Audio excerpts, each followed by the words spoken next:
자, 그러면은 오늘 이제 수학교육론 이제 기출해설반 이제 시작을 할 예정인데, 일단 오리엔테이션이 먼저 이렇게 띄워져 있고요. 그래서 이제 오리엔테이션 할 건데, 이제 본격적으로는 요 기출해설 문제집을 가지고 할 거예요. 요거 파란색 표시로 돼 있는데, 작년께 이제 노란색인, 그러니까 솔직히 뭐 표지만 살짝 바꾸고 나머지는 많이 바뀌진 않았는데, 제가 이제 또 이제 그 작년에 수학교육론 기출해설반 강의를 또 하면서 필요한 부분 또 섬세하게 또 수정이 된 부분이라든가 이론 같은 게 좀 더 어디에 이제 좀 더 적합한지 약간 재배열하는 것도 조금 있기 때문에, 그런 부분에서 일단 올해 거를 가지고 계시면 제일 좋고, 만약에 뭐 없으시면 작년 거 가지고 조금 보완해서 그렇게 들으셔도 될 것 같아요. 그리고 제가 2022학년도 기출 문제는 이제 그 인터넷에 그 제 블로그에 이제 올려놨기 때문에, 그래서 만약에 작년 거를 가지고 계시고 이제 올해 게 없으시다고 한다면 작년 거 노란색 표지로 돼 있거든요. 올해 거는 이제 파란색 표지로 돼 있고, 그래서 표지로 돼 있으니까 작년 거 기반으로 이제 블로그에서 이제 다운을 받으셔가지고 그렇게 하셔도 괜찮을 것 같습니다. 일단 그렇게 하시면 될 것 같고, 뭐 올해 게 있는 게 제일 편안하긴 하겠죠. 제가 대충 보니까 대략 뭐 완벽하게 확인한 건 아닌데 90에서 95% 정도는 똑같을 겁니다. 그래서 물론 이제 2022학년도가 하나 추가된 것이 있으니까 그걸 좀 감안하면 될 것 같고, 그리고 뭐 사이즈가 좀 A4 용지 기준으로 했기 때문에 기출해설집이 조금 커졌어요. 뭐 한 그 정도 생각하시면 될 것 같습니다. 자, 그러면은 요게 이제 8주간 진행이 될 건데, 일단 오리엔테이션을 이제 먼저 쭉 하고 그다음에 진행을 하도록 하겠습니다. 뭐 이제 여러분들도 이제 만약에 이제 수학교육론 공부를 이제 지금 처음 시작하시는 분들도 좀 있을 것 같아요. 그래서 그런 부분에서 한번 살펴보려 그러고, 지금부터 이제 본격적으로 시작하려고 한다면 이거를 좀 참고를 해서 여러분들이 계획을 좀 세우셔도 괜찮을 것 같습니다. 자, 일단 뭐 그냥 대략적으로 훑어볼 거는 이제 대략 훑어보고 필요한 부분은 좀 살펴보도록 할게요. 자, 이제 2020학년도부터 뭐 알고 계신 선생님들 꽤 있지만 논수령이 삭제가 됐죠. 그렇게 삭제가 됐고, 그래서 이렇게 이제 100점 만점에 시험을 봅니다. 그래서 이제 전공은 80점 만점이고 이제 교육학은 20점 만점이죠. 2차 시험 이렇게 봅니다. 2차 시험은 또 2차 할 때 또 자세히 얘기하겠죠. 자, 그 다음에 이제 출제인데, 그 교과 교육학, 뭐 우리가 수학 교육론이라고 편안하게 얘기하는 이게 24점으로 거의 세팅이 됐죠. 20에서 28점이지만 24점으로 거의 세팅이 됐습니다. 그리고 전공 수학은 거의 56점으로 이제 세팅이 됐죠. 자, 그 다음에 출제 범위인데 이거는 조금 좀 중요한 것 같아요. 왜냐하면 이게 여기까지가 제가 이제 한국교육과정 평가안에 있는 걸 그대로 갖고 왔는데, 근데 이제 실제로 이번 최근 기출이죠. 최근 기출이니까 2021년 말에 나온 것이죠.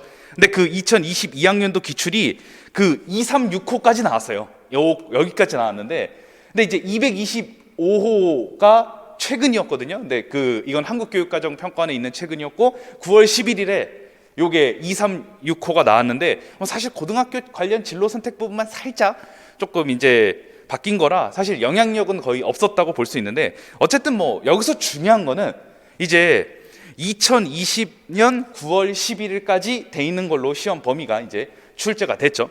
그래서 뭐 이거는 뭐 정확하게 뭐 세팅된 건 아닐 수 있겠지만, 그래도 적어도 1년 정도, 이게 이제 2021년 말이었잖아요. 시험이 년 11월이었단 말이에요. 그럼 이제 적어도 1년 텀은 둔 내용이 이제 나올 수 있다. 이렇게 이제 생각을 해봤을 때 2022 개정 교육과정이 올해 말에 나온다고 할 때, 올해 말에 이제 뭐 총론하고 강론이 나오겠죠. 그걸 올해 시험에 반영하기는 어려울 것이다. 이렇게 볼 수 있겠죠. 그래서 올해 시험까지는 2015 개정으로 철저하게 준비를 하시면 될 것 같습니다. 그래서 그렇게 좀 보시면 될 것 같아요. 그러니까 9월 11일까지가 최근 나온 범위까지 출제가 된 거예요. 그래서 이것만 좀 알아두시면 될 것 같고, 최근 경향 뭐 2차가 높아졌다 뭐 그런 거고, 요거는 좀 한번 생각을 해보는 게 좋을 것 같습니다. 실제 전략인데, 기입형은 3분 내외, 그러니까 뭐 3분을 기준으로 생각을 하시면 될 것 같고, 서술형은 7, 8분 정도로 항상 시간을 그렇게 생각을 하시는 게 좋을 것 같아요. 이게 수교론을 서술하는데 한 문제당 10분씩 들어버리면은 아무리 봐도 이건 전공을 이게 할 시간이 나오지 않습니다. 그래서 대략 수교론이 내가 시간 체크해 보니까 좀 너무 많이 걸린다 싶으면 그냥 이제 어느 정도 약간 좀 쓸 만큼만 쓰고 넘어가는 것도 필요해요. 그래서 답안도 이게 수교론 보시면 알겠지만 서술형 하나당 비포용지로 돼 있거든요. 답안지가 비포용지로 4줄이 돼 있어요. 4줄이 돼 있는데 저는 이제 답안지를 여러분들에게 드릴 땐 A4 용지니까 5줄 정도로 할 텐데 4줄 기준으로 요건 이제 되게 짧게 돼 있는 건데 좀 이렇게 길게 돼 있죠. 길게 4줄이 돼 있는데 최대한 요거를 반을 나눌 수도 있다고 생각한다면 8줄까지는 쓸 수 있도록 그렇게 돼 있어요.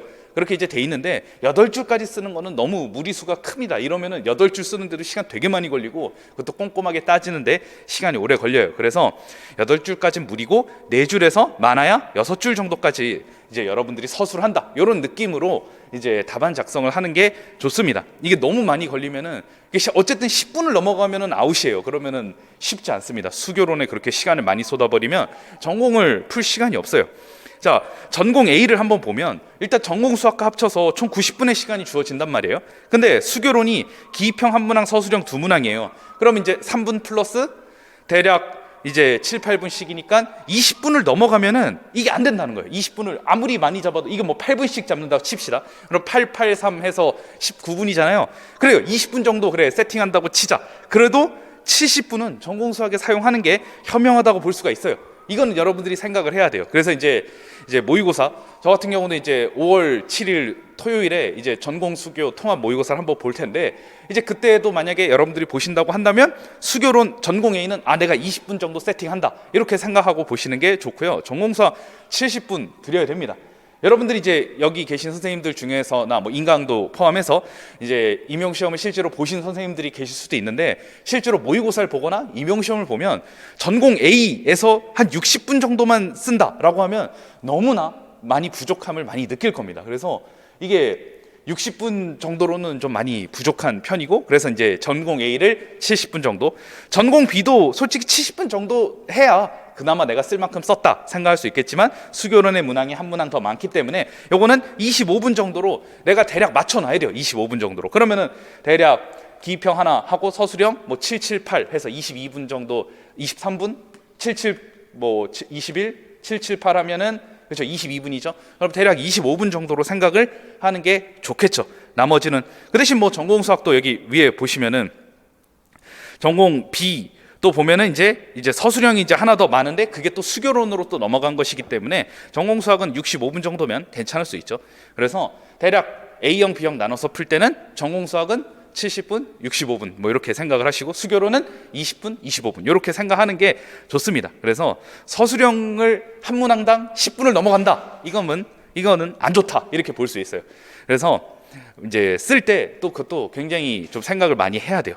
그래서 제가 4번에 얘기했던 것처럼 너무 많은 시간을 할애하는 건 굉장히 그게 좋은 전략이 아닙니다. 그래서 B포용지로 4, 5줄, A포용지 기준으로는 6에서 8줄 뭐 너무 많이 쓰는 건 적절하지 않으니까 최대 8줄이 한계라고 그냥 생각하시면 될 것 같습니다.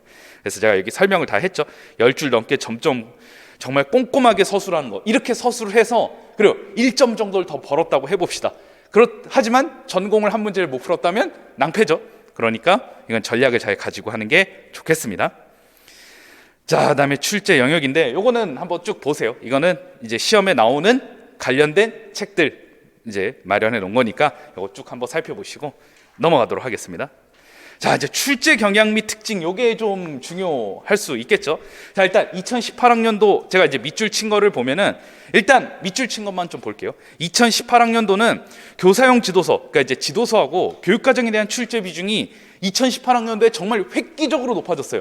그러니까 이게 2017학년도까지는 사실 이론 중심으로 굉장히 많이 나왔는데 2018학년도에 대략 교육과정이나 교과서 포함해서 10점 정도의 영향력을 미칠 정도로 굉장히 많이 나왔어요. 24점 중에 대략 8에서 10점 정도의 비중이면 엄청난 영향력이거든요.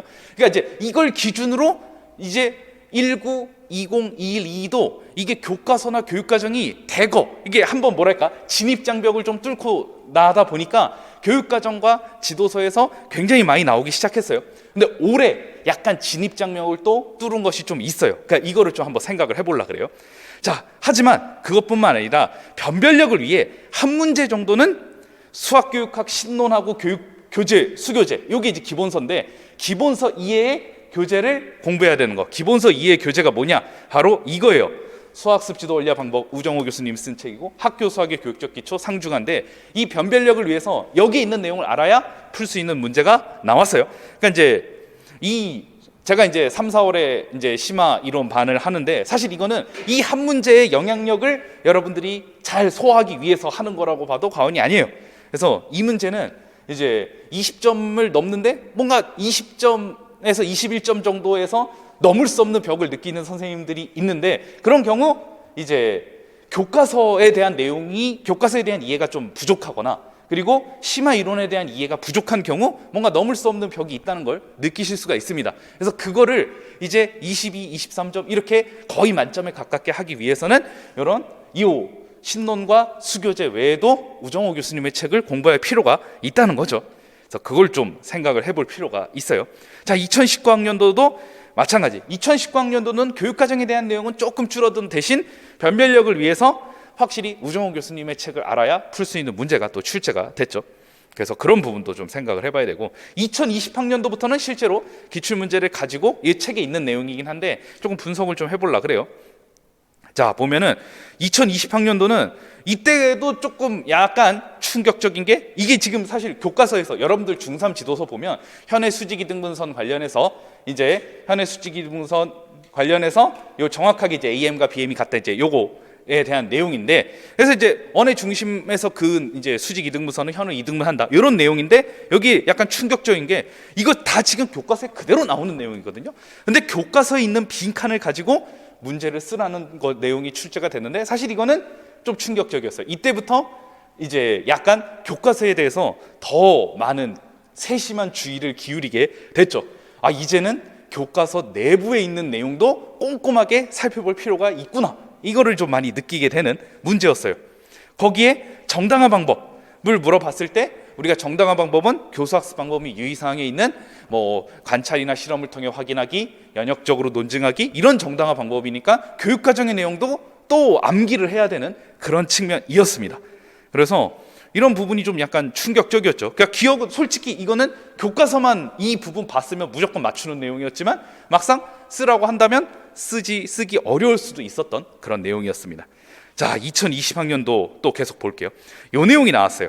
그래서 이게 지금 산점도와 상관관계에 대한 건데, 마지막에 이제 여기 보시면 음의 상관관계가 있고, 휴대전화 사용 시간을 줄이면 수면 시간이 늘어날 것이다. 언뜻 보면 그냥 휴대전화 사용 시간 줄어들면 수면 시간이 늘어나는 것 같다, 이렇게 생각할 수 있겠지만, 이렇게 원인과 결과, 즉 인과관계로 해석하는 건 잘못된 건데, 이거를 교과서에서 굉장히 강조를 하고 있어요. 제가 이제 중3 지도서 강의도 최근에 마무리를 했는데, 교과서에서 반복적으로 한 두세 번 정도 상관관계를 인과관계로 함부로 해석하는 것은 잘못된 것이다, 이게 이제 계속 나오는데, 역시 이것도 교과서를 한 번이라도 봤으면 이 문제는 무조건 결론부터 봤을 겁니다. 이거 상관관계 봤을 때 뭔가 평가할 내용을 봤으면 이 결론부터 봤을 거예요. 그러나 교과서를 잘 몰랐다고 한다면 그냥 딱 보면 맞는 것 같잖아요. 휴대전화 사용 시간을 줄이면 수면 시간 늘어난다. 그런 것 같네. 이러면 잘못된 해석이 된다는 거죠. 그러니까 이런 측면에서 이게 확실히 2020학년도에 또 중요한 어떤 벽을 넘어선 게, 교과서 내부, 특별히 중학교 교과서 내부에 있는 내용이 꽤 나올 수 있다. 그러니까 여러분들은 중학교 교과서 내용을 진짜 신론 원 수교재만큼 중요도를 부여할 필요가 있다, 이걸 이제 느끼게 되는 시간이었죠. 자, 뭐 나머지 문제도 있는데, 나머지 문제는 신론 원 수교재에 있는 전통적인 내용에서 나왔으니까 그건 넘어가도록 하고, 특징적인 걸 보려고 그러는 거예요.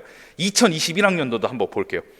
역시 이때도 교육과정 교사용 지도서, 그러니까 지도서에 있는 내용이 많이 출제가 됐어요. 특별히 이것도 약간 또 충격적인 것이었습니다. 이렇게 조금씩 약간 충격이 완화되고 있어요. 이런 것들을 계속 충격을 느끼면서 이 내용을 보면은, 보고 싶은 영화를 선택해야 되는데 자료를 대표하는 값에는 여러 가지가 있고 자료의 특성을 대표할 수 있다. 그래서 어쨌든 기억에 대한 내용은 최빈값에 대한 내용이었어요.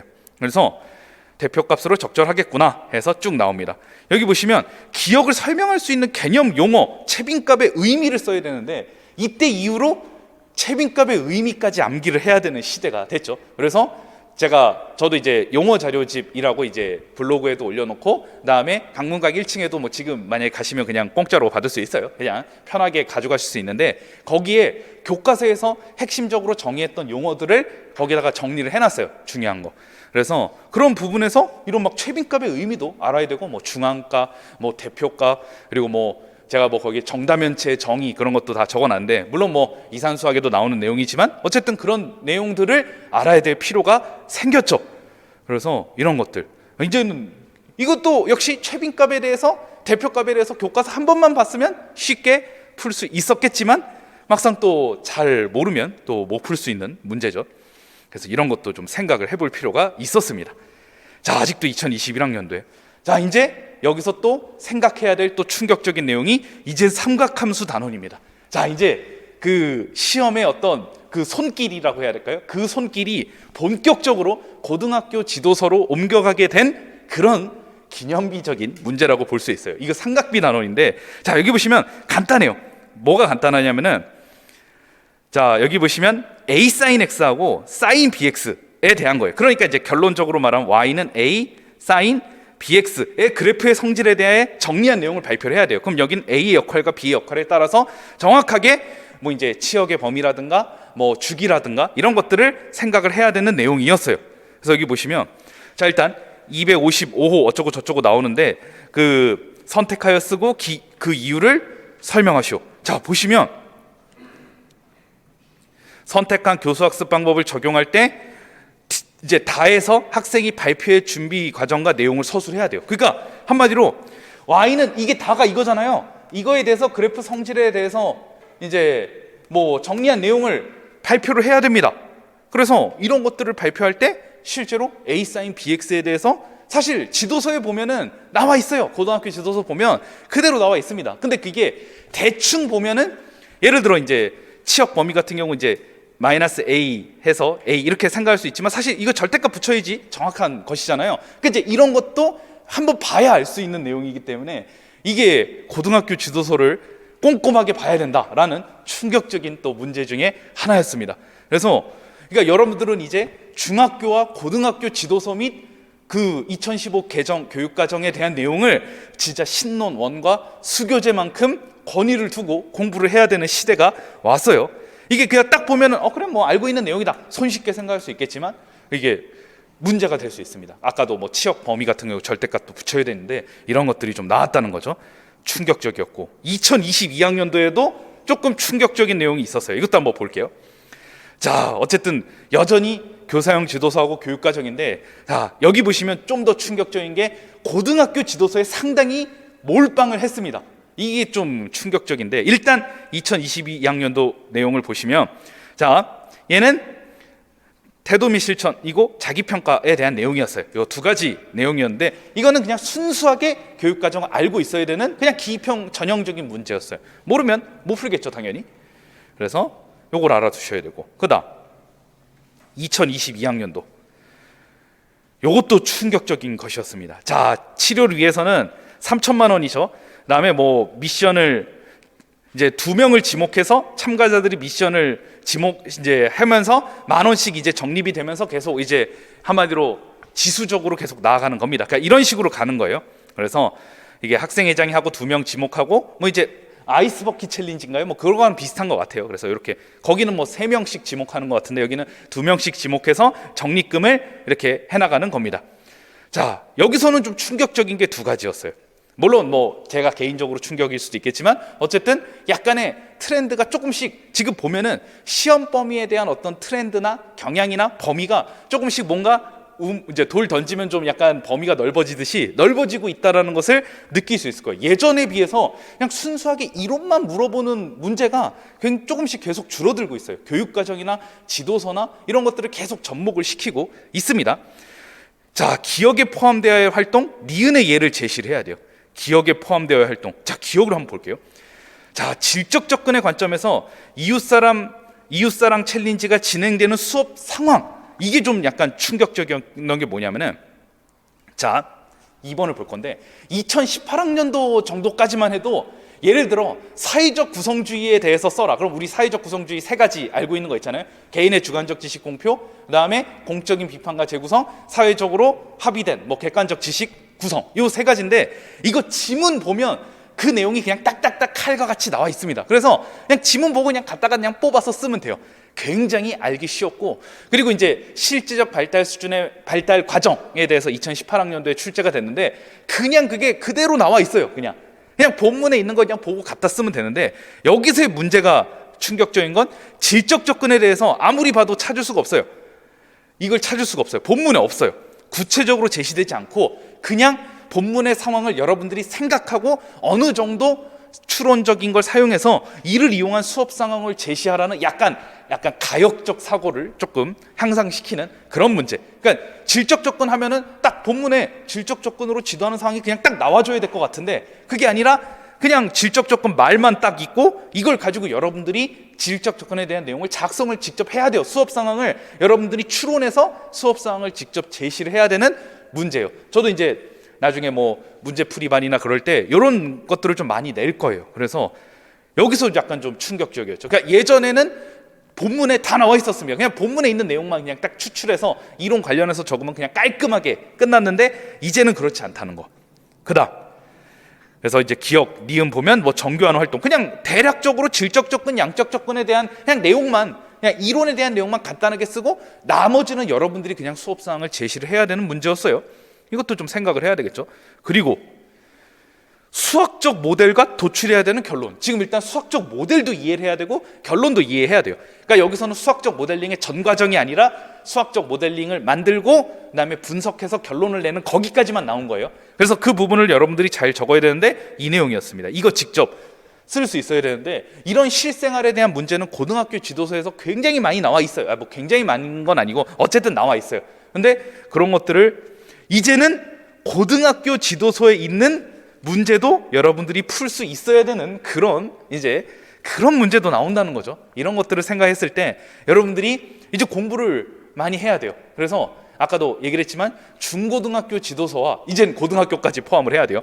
중고등학교 지도서를 진짜 그 교육과정과 중고등학교 지도서를 신논원 수교재만큼 권위를 여러분들이 부여를 해줘야 돼요. 그러니까 열심히 해야 된다는 겁니다. 그래서 지금이라도 지도서를 다 갖고 있어야 돼요. 어떻게든. 굉장히 그게 중요하다는 거죠.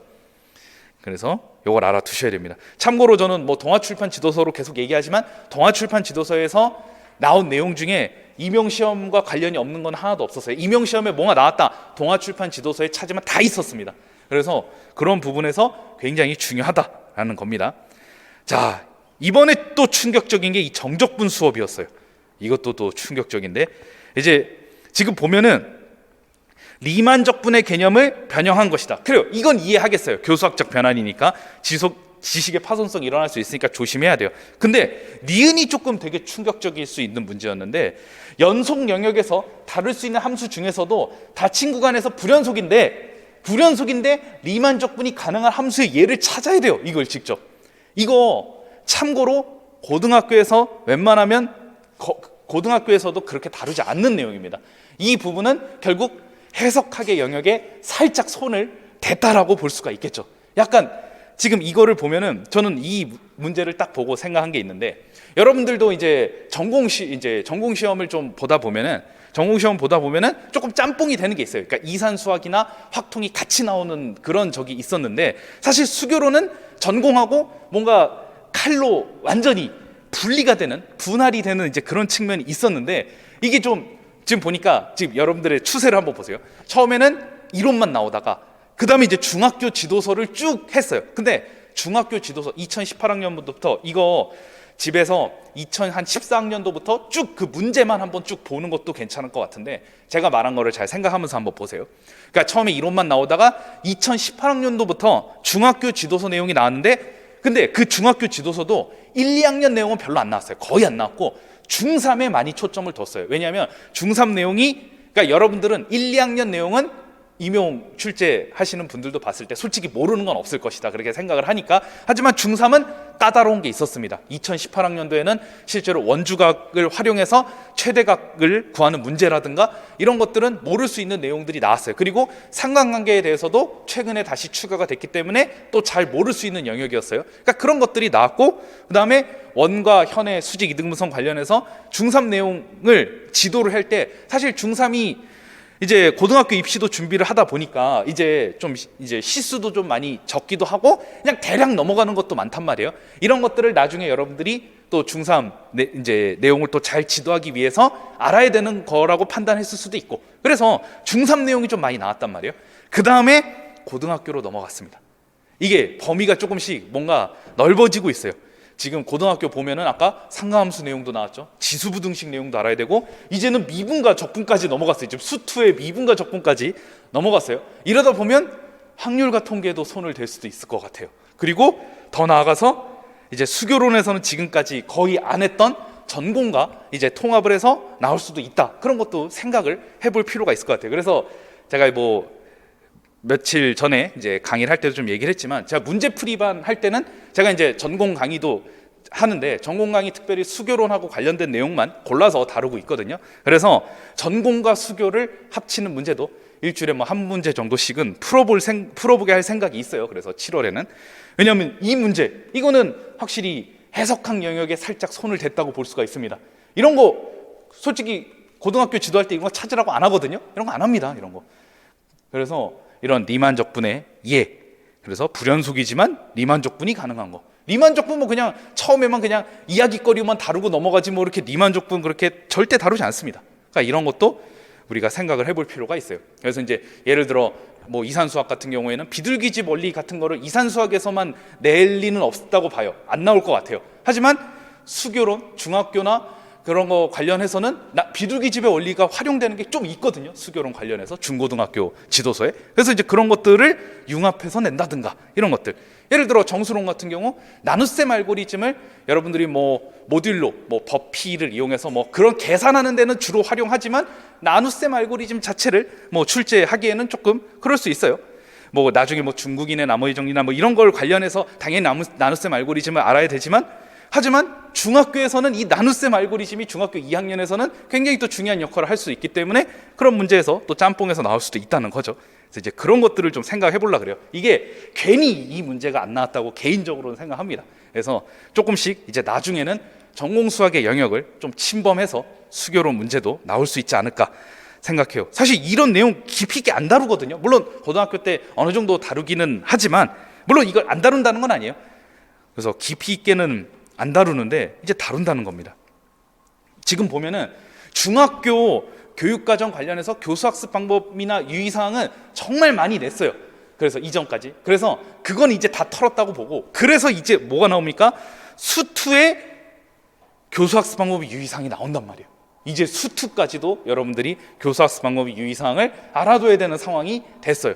그래서 이게 확실히 고등학교 지도서를 이제 금요일부터 강의를 하게 되는데, 정말 고등학교 지도서를 이제 강의를 잘 이제 해야 될 필요가 많이 느껴지는 문제였습니다.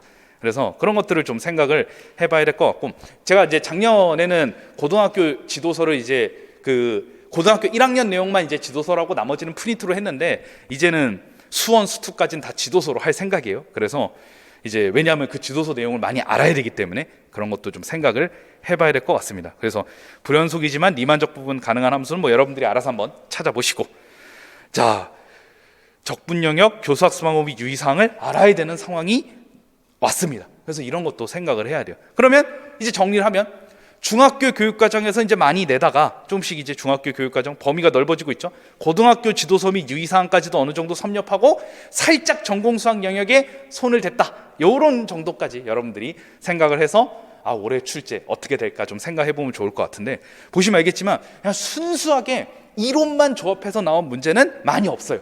그래서 이거를 좀 생각을 하시면 좋을 것 같습니다. 이런 것들. 자, 아주 중요한 요거는 여러분들이 기본적으로 기출을 어느 정도 기출의 방향성을 분석을 해볼 필요가 있어요. 이거는 저는 이제 기출해설반 할 때 매년 했지만, 그래서 작년에도 이제 중학교에서 많이 냈으니까 고등학교 이제 조금씩 범위를 넓혀가고 있다, 이 소리 했거든요.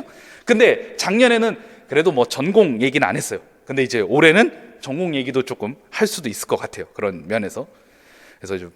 그래서 제가 작년에는 고등학교 거 많이 열심히 공부를 해둬라, 절대 무시하지 말라, 이렇게 얘기를 했는데 실제로 이제 이렇게 나왔으니까 굉장히 중요하죠.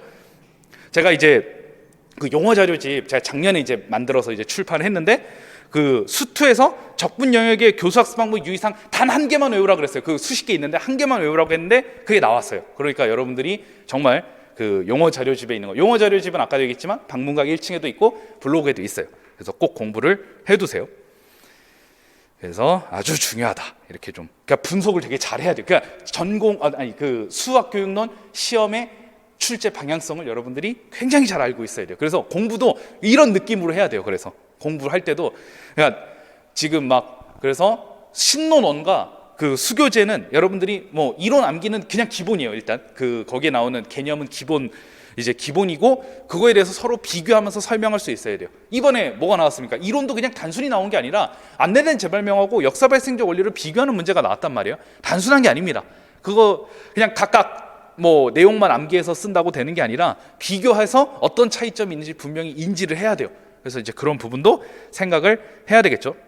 제가 이제 그렇게 막 이론 비교하고 뭐 서로 이제 장단점 얘기하고 이런 것들은 제가 심화 이론에서 집중적으로 다뤘는데 이론 비교를 하는 게 계속 나올 수 있습니다. 이게 그냥 갑자기 나온 게 아니라 사인이 있었어요. 아까 문제 위에서 봤죠. 급진적 구성주의하고 사회적 구성주의를 비교하는 문제가 나왔어요. 그런 것들을 한마디로 스타트를 끊고 계속 그렇게 비교하는 문제가 나온다라는 겁니다. 이 스타트를 끊었다. 뉘앙스가 되게 중요한데 그런 면에서 이거는 확실히 약간 뉘앙스를 보여주고 있다. 이렇게 생각을 할 수 있어요. 비교하는 문제가 계속 나오거든요.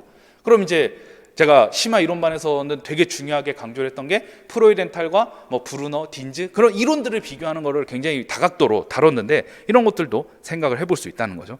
그러니까 여러분들이 어떻게 공부를 해야 되는지 지금부터 방향성을 수교로는 잡아야 돼요. 그래서 이렇게 이제 얘기하는 사람이 있어요. 저는 신론원, 수교재는 완벽하게 머릿속에 빠삭합니다. 그래서 계속 이것만 신론원과 수교재만 이게 내용만 그냥 암기만 계속 하면서 계속 다니는 거예요. 이러면은 효과적이지 못합니다. 그거를 응용하고 적용할 수 있어야 되고 내가 신론원과 수교재를 어느 정도 진짜 어느 정도 그냥 내용을 어느 정도 확실히 알고 있다, 파악했다. 그러면 빠르게 교육과정 그리고 심화이론 넘어가야 돼요. 중고등학교 지도서로 넘어가야 돼요. 아마 지금 대부분 이제 제가 지금 이때 상담한 선생님들을 이제 평균적으로 봤을 때 지도서 공부는 상대적으로 많이 안 돼 있을 가능성이 있어요. 그러니까 중학교 지도서는 어느 정도 됐는데 고등학교 지도서라든가 약간 문제풀이 같은 게 조금 부족할 수 있는데 이제 그런 부분에 초점을 맞춰야 될 때가 되었다. 이렇게 볼 수 있겠습니다. 자, 그렇고요. 자, 이제 최근 9개년 2014학년도부터 이렇게 되는데 자, 라인이 좀 이렇게 나눠지죠. 그래서 보통 1라인, 이렇게 2라인 이렇게 나눠집니다. 이제 이때부터는 이제 세팅이 됐기 때문에 이렇게 좀 생각을 하시면 될 것 같아요. 논수령이 제외가 됐죠. 그래서 아까 얘기했듯이 A는 기입형 1 서술형 2, B는 기입형 1 서술형 3 이렇게 이제 어느 정도 세팅이 됐다 이렇게 볼 수 있겠고요. 이거는 참고로 제가 2002학년도부터 기출 해설을 다룰 거기 때문에 이렇게 해놨습니다. 그래서 이렇게 보시면 될 것 같아요. 자, 이제 대략 이거는 좀 어느 정도 파악해 두는 게 필요해요. 그러니까 여기서 중요한 부분만 볼 거고 여러분들이 여기에서 집에서 따로 봐두세요. 자, 보시면 교수학습 방법하고 교수학습 방법의 유의사항을 보세요. 이거는 그냥 나온다고 봐야 돼요. 이제는 거의 이거 동그라미 2개는 2번 나왔다는 거예요. 2번. 그러니까 뭐 예를 들어 1번 문제, 3번 문제 이렇게 다르게 한 번씩 나왔다는 거예요. 이렇게 2번 나왔다는 거예요. 뭐 제가 이것까지 꼼꼼하게는 안 적었는데 이건 이제 기출해설집에 다 있어요. 그래서 이렇게 해놨는데 지금 보시면 이건 뭐 되게 중요하죠. 그러니까 뭐 이거는 이제 안 하면 안 돼요. 지금 보면은 보시면 알겠지만 점점 막 동그라미 수도 이제 그렇게 줄어들지 않습니다. 이러면은 이번이 2015 개정으로 내는 마지막일 수도 있어요. 그렇게 되면 뽕 뽑을 수도 있습니다. 그래서 기억을 해두시고 그래서 제가 이제 고등학교 지도서 이제 금요일에 할 텐데 그때 이제 유의사항이나 이런 것도 다 암기하고 필요한 것들 자세하게 설명하는 것도 다 얘기를 할 거예요. 중학교만큼 자세하게 설명할 계획이에요. 그래도 작년에는 중학교보단 고등학교를 조금 덜 자세하게 설명했는데 이제는 중고등학교 지도서의 권위를 비슷하게 여기면서 굉장히 자세하게 설명할 계획입니다. 이번에 뭐 나왔어요? 이번에 태도미 실천 나왔죠? 태도미 실천 나왔으니까 또 생각을 해두시면 될 것 같아요. 이게 중요하고 뭐 이제 뭐 비교하는 거가 나올지는 모르겠습니다. 이제 뭐 이때 한번 나오고 이제 안 나왔으니까 뭐 이거는 공부 개정은 뭐 이제는 몰라도 되지 않을까 개인적으로 생각하고요. 그다음에 자, 이거 제가 이거 만들어만 놓고 한 번도 안 나와가지고 만들어만 놓고 안 만든 이제 없었는데 동그라미가 드디어 생겼어요. 이거 수학기초론 학파에서 나왔죠, 기입형으로. 그래서 자, 이거 나와서 기쁨이 됐습니다. 어쨌든 나왔는데 기초론 학파 나올 수 있다면 삼파법도 나올 수도 있어요. 왜냐하면 신론원의 삼파법에 대한 내용, 교사가 삼파의 역할을 해야 된다, 그런 부분이 있었기 때문에 어쨌든 나올 수 있습니다. 그렇게 되고, 여기 교육과정의 변천, 이것도 만들어 놓고 하다가 이제 2021학년도에 이제 출제가 됐죠. 근현대화 운동 자체를 물어본 건 아니어서 그냥 여기다가 넣었는데 어쨌든 이것도 알아두시면 될 것 같고, 나머지는 이제 대략 이제 이게 좀 조금씩 나오고 여러분들도 다 강조해서 공부를 하고 있는 부분이니까 넘어가도록 하고요. 그다음에 뭐 쭉쭉 수학적 모델링 한번 나왔죠. 그다음에 요거 폴리아의 반성 단계에 대한 질문 나왔습니다. 제가 반성 단계에서의 질문은 3가지 꼭 암기를 하라고 했는데 그 중에 하나가 나왔죠. 그래서 기억을 해두시면 좋을 것 같고, 자, 그다음에 이제 쭉쭉 보면은 요 수학학습 심리학은 뭐 이거는 지금 보면은 만들어 놓고 안 나온 사람이 있습니다. 이거 오스벨이 뭐 2013학년도 이전에는 나왔는데 14학년도부터 여기서는 분석을 하는 거니까 안 나왔어요. 그러면은 오스벨 한번 나올 것 같아요. 아까도 수학 기초론 학파 드디어 나왔단 말이에요. 이번에 오스벨 이론 좀 공부를 해두세요. 이거 빈칸, 이거 되게 많은데 빈칸만 이렇게 횡하게 있는 그런 상황인데 나올 수도 있을 것 같아요. 근데 확실히 딘지가 좀 많이 나올 수 있는 게, 일단은 그래도 이제 제가 경향성을 봤을 때 교육학이나 전공과 겹치면 그래도 약간 피하는 경향성이 좀 있었던 것 같아요. 오스벨은 교육학에서도 되게 중요하게 다루는 분이죠.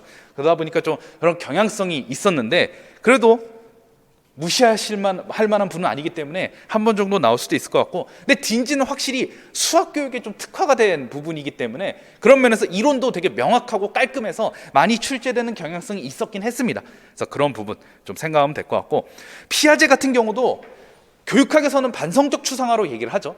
그러나 수학 교육론에서는 이 반사라는 개념을 굉장히 중요하게 여기면서 교육학과는 다르게 이론적 차별화가 있었기 때문에 반영적 추상화는 나올 수밖에 없어요. 교육학하고 겹치는 개념이 아니라고 봐야 돼요, 이거는. 그래서 그렇게 생각할 수 있을 것 같습니다. 그러니까 보면은 이제 이런 것들 좀 생각하면 되겠죠. 스캠프 특별히 도구적 이해하고 관계적 이해는 여러분들 아시다시피 수학 교육에 되게 많이 잘 적용될 수 있는 부분이기 때문에 그런 부분에서, 그러니까 이게 수학적 심리학은 대략 여러분들이 공부를 할 때 교육학하고 겹치지 않는 사람이 우선순위고 겹치는 사람이 비우선순위이긴 하지만 어쨌든 오스벨이 조금 중요하신 분이고 한 번도 안 나왔으니까 좀 생각을 해라, 이런 느낌으로 좀 공부를 하시면 될 것 같습니다. 자, 이 교수학습 이론, 이게 많이 나올 수밖에 없어요. 왜냐하면 이거는 여기서부터는 교육학하고 겹치기보다는 조금 수학의 본연의 어떤 이론적인 측면이 강조가 됐기 때문에 여기서 주로 나옵니다. 이거는 뭐 여러분들이 가장 밀도가 높다 이렇게 생각하면 되겠죠.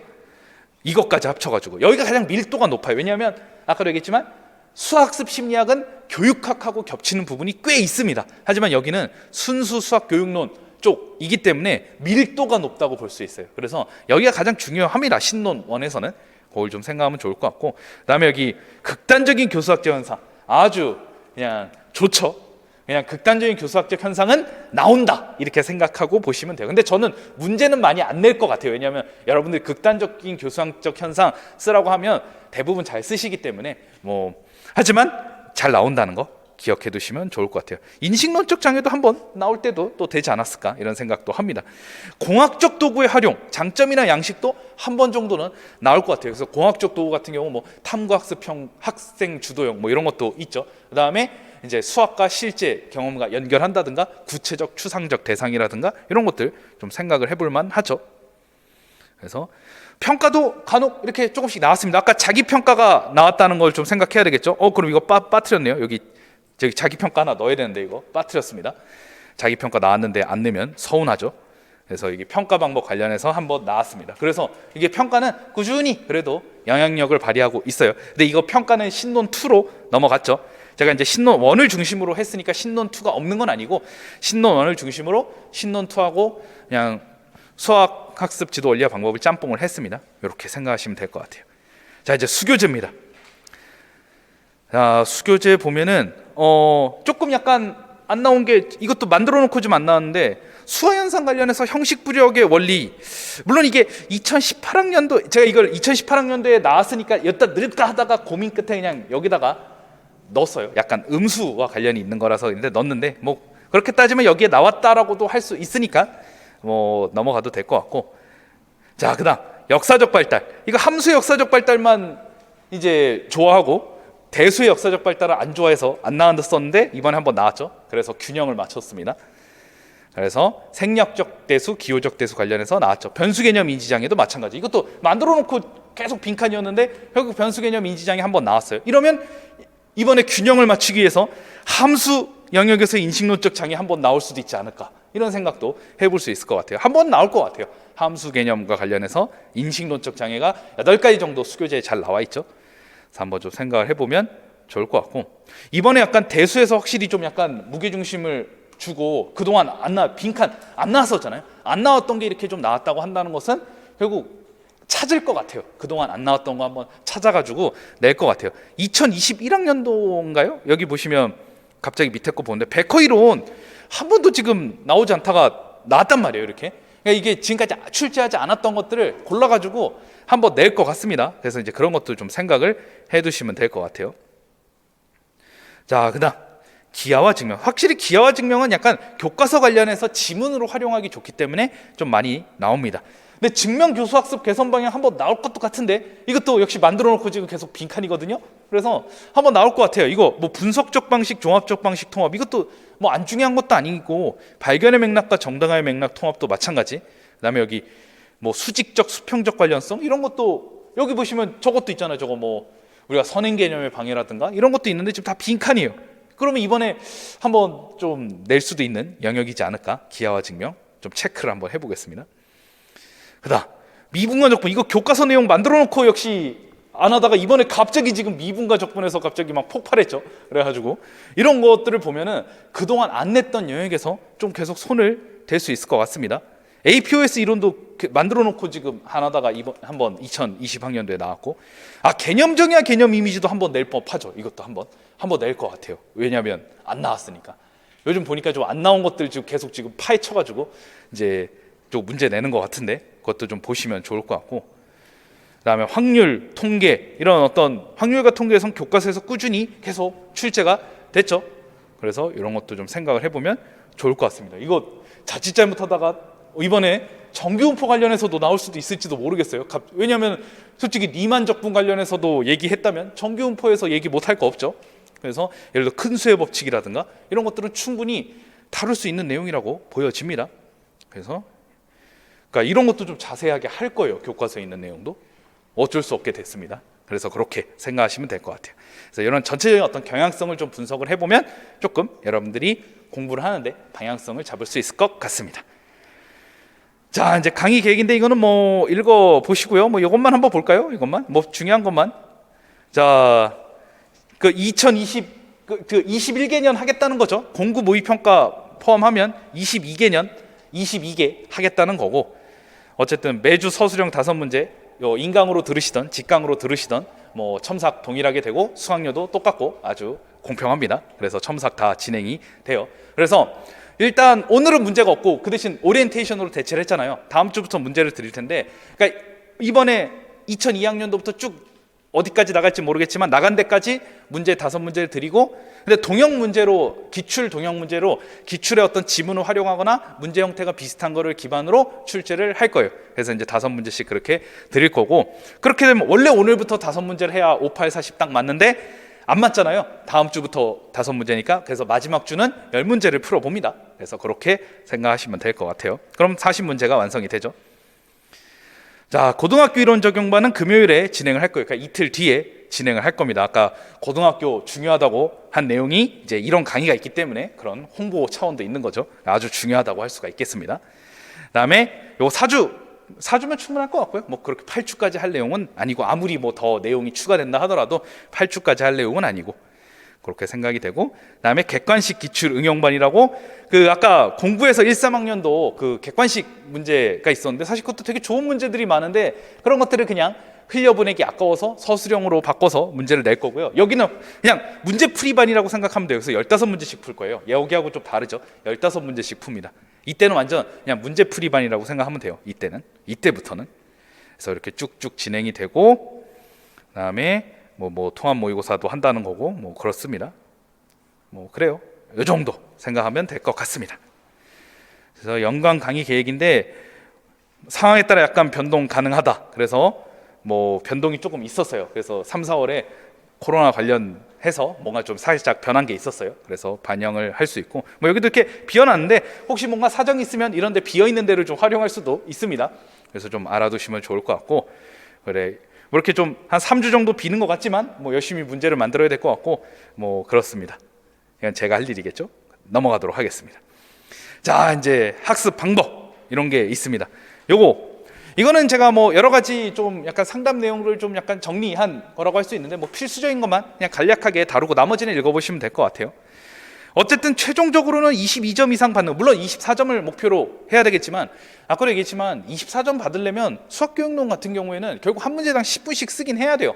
그래서 그렇게 되게 꼼꼼하게 다 써야 그렇게 한다고 한다면 그럴 바에는 22점 정도 목표로 해서 전공수학 한 문제를 더 푼다. 이 개념이 훨씬 더 괜찮은 개념이 될 수가 있거든요. 그래서 그걸 좀 생각을 해보면 좋을 것 같고, 그러니까 22점을 일단 목표로 하면 일단 이게 1차적인 목표예요. 전공은 40점 이상 받기가 어렵습니다. 그럼 일단 40점을 목표로 하고, 교육학은 18점. 그러면 40, 22, 18에서 80점이 기준이에요. 이게 기준이고, 그러니까 여러분들이 어떤 식으로 공부를 하느냐. 지금 18점, 40점, 22점 대략 모의고사를 보면은 요것 중에 뭔가 굉장히 부족한 걸 중심으로 하면 돼요. 자, 이거는 이제 깨진 컵 이해화인데 컵인데 여기 깨졌단 말이에요. 그 물 여기까지밖에 안 차잖아요. 그렇죠? 여기밖에 안 찹니다. 여기가 깨져버리면. 그러면 이 깨진 거를 보완을 해야 돼요. 어느 정도 균형점을 맞춰줘야 된다는 거죠. 왜냐하면 아시다시피 이게 내가 이 정도 약간 상위권이라고 쳐봅시다. 이거를 막 1, 2점 더 맞는데 목숨을 건다? 그거는 굉장히 오랜 시간이 걸립니다. 예를 들어 수교론을 22점에서 24점으로 올리는데 여러분들은 정말 피를 깎는 노력이 필요해요. 물론 저는 수교론 강사니까 여러분들이 24점을 받으면 얼마나 좋겠습니까? 하지만 22점 정도 나오는데 24점을 올리려면 진짜 몇십 시간이 필요해요. 진짜 이거 엄청 많이 알아야 돼요. 심화 이론도 꿰고 있어야 되고 중고등학교 지도서도 진짜 완벽하게 거의 파악하고 있어야 되고 자칫 잘못하면 막 전공수학과 어떻게 하면 연계될 수 있을까도 생각을 해야 돼요.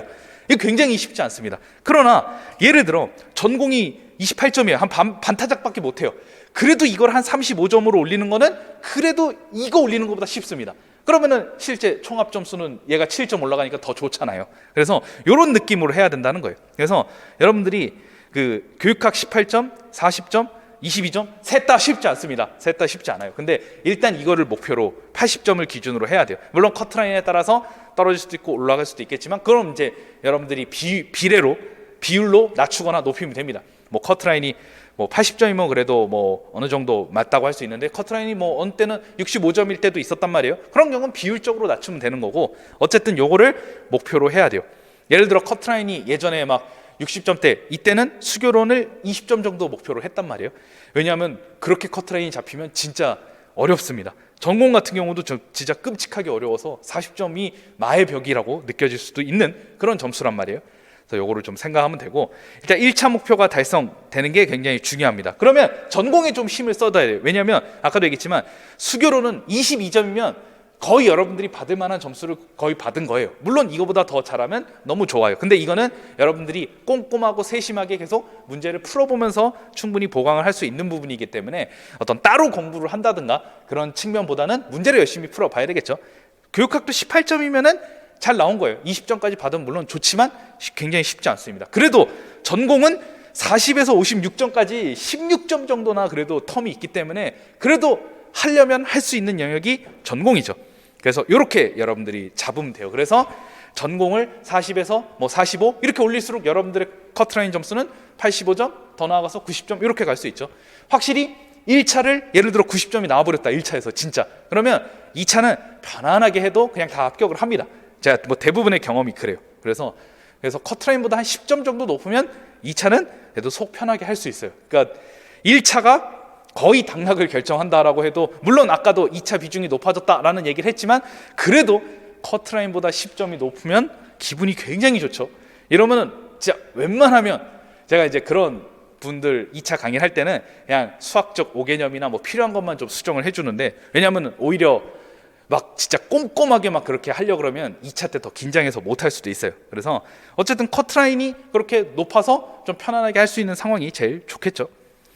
자, 수교론에서 22점 받으려면 완벽하게 숙지를 해야 되는데, 그래도 22점은 전공 점수 올리는 거에 비하면 그래도 22점, 20에서 22점 정도까지 할만해요. 그래도 할만해요. 수교론이 요즘은 막 진짜 막 심화 이론에서 거기에서도 막 깊이 있는 내용이 나오는 건 아니기 때문에 그래도 중고등학교 지도서 공부를 안 해서 그렇지 하면 할 수 있습니다. 그래서 그런 면에서 수교론을 한 22점 정도로 목표로 하는 게 자연스럽다고 볼 수가 있겠죠. 확실히 수교론은 필수 개념이나 용어들 외울 때는 제가 이제 용어 자료집 때 얘기했지만 그냥 그거 들고 다니면서 지하철이나 뭐 이동 시간 이용해서 하는 게 제일 좋아요.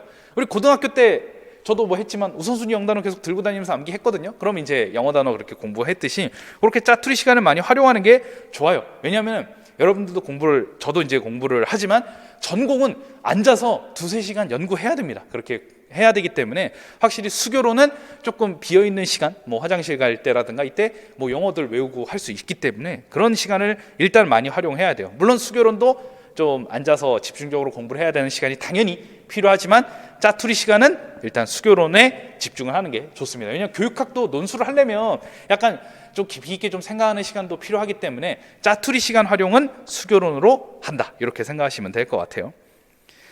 자, 18점 벽을 넘어서기가 정말 쉽지 않습니다. 이게 정말 질문 및 상담이 많이 들어온 내용인데, 그래서 이제 가이드에 따라서 좀 해야 될 걸 집중해서 공부를 하는 것도 굉장히 중요해요. 그래서 이런 것들, 그래서 1번 같은 거 보면 18점 전후로 이게 마의 벽인 것 같이 이런 경우가 되게 많은데, 그래서 제가 몇 가지 물어보면 걸립니다. 예를 들어 놀랍게도 중고등학교 지도서를 거의 모르는 거예요. 그러니까 뭐 배우는 거나 가르치는 건 알고 있어요. 근데 예를 들어 문제 몇 개를 좀 보여주면은 어떻게 써야 될지 전혀 모르는 거예요. 지도서 관련해서. 그러니까 그런 경우는 지도서를 열심히 공부를 해야 됩니다. 그래서 20점 이상의 고득점, 일단 그래도 20점 넘으면 약간 중상위권 점수라고 할 수 있다고 본다면, 그러면 이론뿐만 아니라 교육과정 및 교사형 지도서 공부도 균형 있게 잘 해나가야 될 필요가 있어요. 자, 그래서 예를 들어 조금 겉핥기식으로 한 경우도 있어요. 공부를 했는데 그러니까 이런 경우가 있어요. 예를 들어 신논원 수교재 뭐 물어보면 다 대답도 하고 다 알고 있어요. 근데 막상 뭐 쓰라고 한다든가 뭐가 중요한지 이제 잘 모르는 경우, 그런 경우는 이제 기출 문제를 먼저 공부하는 게 좋겠죠. 이거 2022학년도로 안 고쳤네요. 그래서 이렇게 해야 될 것 같습니다. 자, 솔직히 지도서 내용이 너무 많아요. 솔직히 중학교 1학년도 지도서 내용이 거의 1200페이지 정도 되기 때문에, 그러니까 이런 경우는 확실히 강의가 좀 필요한 것 같아요. 선택과 집중을 해야 되고 다 하기에는 너무 쉽지 않습니다. 확실히 혼자 하려고 하면 이게 결국 우리는 지금 제가 이렇게 수교를 하는 거는 결국 전공 공부 시간 확보하려는 목적이 있는 겁니다. 이 전공 공부가 중요해요.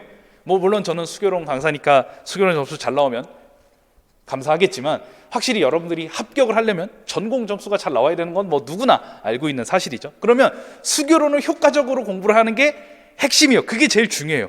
여러분들이 지도서 공부를 하는 것도 지문이 어차피 아까 기출 지문 봤지만 교과서에 있는 게 지문으로 나온단 말이에요. 그러면은 지문을 내용을 아느냐 모르느냐에 따라서 그 해석 능력과 시간의 차이가 엄청나게 크단 말이에요. 그런 면에서 여러분들이 중고등학교 지도서 공부를 꼭 해야 되기도 하는 거예요. 지문을 파악하고 해석하는 시간을 많이 줄어듭니다. 그게 많이 줄어들어요. 그래서 그런 부분도 좀 필요합니다. 그래서 결국 여러분들은 전공 공부 시간에 많은 투자를 할 수 있도록 하는 거예요. 그래서 저도 이제 전공을 계속 이제 강의하고 공부를 하다 보니까 이런 부분이 더 필요하다라는 생각이 좀 많이 들어요. 그래서 중고등학교 이론 적용반 강의 얘기를 했고, 우정호 교수님의 책은 어느 정도 공부를 해야 되느냐, 수학습 지도 원리와 방법과 학교 수학의 교육적 기초인데, 일단 이 두 개는 아까 얘기했듯이 신논원하고 뭐 2까지 포함할게요. 수교재, 그다음에 중고등학교 지도서 및 교육과정 하고 난 다음입니다. 3순위예요. 3순위. 1순위가 기본이론서, 신논원, 신논2, 수교재, 그 3개. 그다음에 2순위가 교육과정 및 중고등학교 지도서, 이게 3순위예요. 3순위. 그거 다 하면은 여러분들은 20에서 22점 정도 나옵니다. 대략. 그리고 이걸 해야 22에서 24점이 나와요. 이렇게 생각하시면 돼요. 그래서 만약에 4번 내용 내가 진짜 공부할 시간이 없어요. 진짜 전공도 해야 되고 너무 바빠요. 그러면 과감하게 삭제하십시오. 과감하게. 제가 뭐 심화 이론반 이제 오늘 종강하는데 이런 소리 하면 좀 이상하겠지만 어쨌든 당연히 하면 좋죠. 근데 여기까지 딱 여기 지도서까지 하면 20에서 22점, 마의 18점을 넘어서 20에서 22점 나옵니다. 그러면 이거는 결국 22에서 24 나오기 위한 마지막 완성 퍼즐이라고 볼 수 있어요. 근데 이거 여러분들 개인적으로 하라고 하면 죽어도 못합니다. 왜냐면 이거 4권인데 이 4권에 2점을 얻기 위해서 이 4권을 목숨 걸고 한다. 너무 비효율적입니다. 전공 공부를 못합니다. 상대적으로 중요하지 않은 내용 굉장히 많습니다. 그래서 이 부분도 좀 강의가 필요해요. 왜냐하면 제가 강의를 통해서 6주 분량으로 줄였고 거기서 대략 책으로 따지면 반권 정도 분량으로 줄인 것 같아요. 왜냐하면 안 나올 거를 그거를 목숨 걸고 한다? 이거는 너무 비효율적이에요. 선택과 집중이 필요합니다. 어쩔 수 없어요. 분명 나오거든요. 이명에 어느 정도 이 2개에 관련된 게 종종 나오거든요. 근데 그렇다고 다 할 수도 없어요. 그래서 선택과 집중이 꼭 필요합니다. 그러면 마지막 퍼즐이 완성이 되는 거예요. 여러분들이 우선순위 가운데 공부를 하시면 되겠습니다. 자, 이건 뭐 이론 파악했는데 서술하려고 하니까 잘 안 돼요. 이게 많기 때문에 제가 저 같은 경우에는 1월부터 문제를 풀게 하고 첨삭을 이제 해드리는 거죠. 계속 첨삭이 1년 내내 진행이 됩니다. 왜냐하면은 이제는 뭐 문제풀이에 적응을 많이 할 필요가 있기 때문에 그래요. 확실히 7월부터 11월까지 좀 문제 푸는 건 좀 부족할 수 있어요. 그냥 지금부터 계속 어떻게 제가 모범 답안 같은 것도 여러분들이 계속 습득을 하면 저 같은 경우도 모범 답안을 한 6줄에서 8줄을 넘기는 모범 답안은 거의 없어요. 그래서 애초에 여러분들이 그렇게 세팅을 하는 게 좋습니다. 막 10줄 넘어가는 답안은 좋지 않아요. 좋지 않다는 건 당연히 수교론 점수를 위해선 좋아요. 근데 그렇게 하면 여러분들은 전공을 못 풉니다. 이렇게 보시면 됩니다. 자, 그다음에 정리는 제가 아까 공부 계획 했는데 꼭 강의를 안 들은다 하더라도 그 공부 계획대로 하시면 제일 좋습니다. 그러니까 지금 기출해설 하면서 고등학교 지도서 공부도 하고 하시는 게 좋다 이겁니다. 스스로 공부할 때도 참고하시면 될 것 같아요. 자, 2번 얘기를 했고 시간 분배 중요하다. 이건 다 얘기를 했고 그다음에 이것도 다 얘기를 했던 내용이죠. 이렇게 하시면 될 것 같습니다. 자, 이제 이번 강의 안내 뭐 간단하게만 얘기를 하죠. 그래서 일단 뭐 기출 등형 문제를 풀어 볼 거고요. 매주 뭐 그렇게 아시면 되고 항상 9시 반부터 이제 다음 주부터는 10시까지는 항상 문제풀이 시간이고 10시 10분부터 강의 시작이에요. 이거는 기본적으로 세팅이 된 것이니까 항상 매주 이렇게 한다. 이렇게 생각하시면 되겠습니다. 이렇게 하시면 될 것 같고 그래서 1시 반까지 그렇게 하겠죠. 그 다음에 5문제 푼다 얘기를 했고 그 다음에 블로그에서 질문 필요한 거 할 수 있고 요즘 갑자기 또 질문이 또 많이 늘어나고 있어요. 보통 한 5월부터 이렇게 막 질문이 많아지는데 조금 답변이 조금 느려질 수도 있겠지만 열심히 한번 답변을 해보겠습니다. 그 다음에 기간 제가 기본적으로는 이래요. 기본적으로 수요일 강의는 월요일까지 인강으로 혹시 여기 직강으로 오신 선생님들도 피치 못할 사정에 의해서 인강으로 하실 수도 있잖아요. 그런 경우에는 그러니까 수요일 강의는 월요일까지 금요일 강의는 수요일까지 이렇게 생각하시면 됩니다. 자, 보통은 이제 전날 첨삭을 하기 때문에 보통 이제 화요일이나 늦으면 뭐 수요일 새벽에 첨삭을 하는데 어쨌든 당일날 첨삭할 때도 있는데 어쨌든 뭐 이렇게 보내시면 될 것 같고요. 답안 제출은 뭐 1순위로 보내주는 게 제일 좋더라고요. 보니까 한글 파일이나 PDF 파일로 스캔해서 보내주는 게 제일 나은 것 같고 사진 촬영으로 보내실 때는 좀 잘 보이게끔 이게 잘 안 보이는 경우도 좀 있더라고요. 메일 주소도 여기 적어놨죠. 이거 참고로 드래곤 용 아닙니다. DRGON입니다. 그래서 이거 용 0919으로 보내셨다가 안 보내줘요. 이렇게 말씀하신 선생님들이 종종 있었어요. 그래서 참고하시면 되겠습니다. 그러고요. 인강 첨삭은 종강할 때까지. 그러니까 이제 뭐 기출해설반 6월에 끝나면 뭐 그때까지 뭐 조금 뭐 만약에 내가 한 주 정도 늦게 보냈다. 그래도 종강하기 전이라면 보내시면 될 것 같습니다. 그렇게 하면 되겠죠. 네. 이렇게 해서 오리엔테이션 아주 지금 굉장히 중요한 내용을 해버렸죠. 그래서 이거를 잘 기억하셔서 지금 이거 한 거는 여러분들이 공부 방향성을 결정하는데 중요한 역할을 했을 거라고 생각을 하고요. 이렇게 공부를 해나가시면 되겠습니다. 그럼 이제 두 번째 타임부터는 기출해설 진행을 하도록 하겠습니다.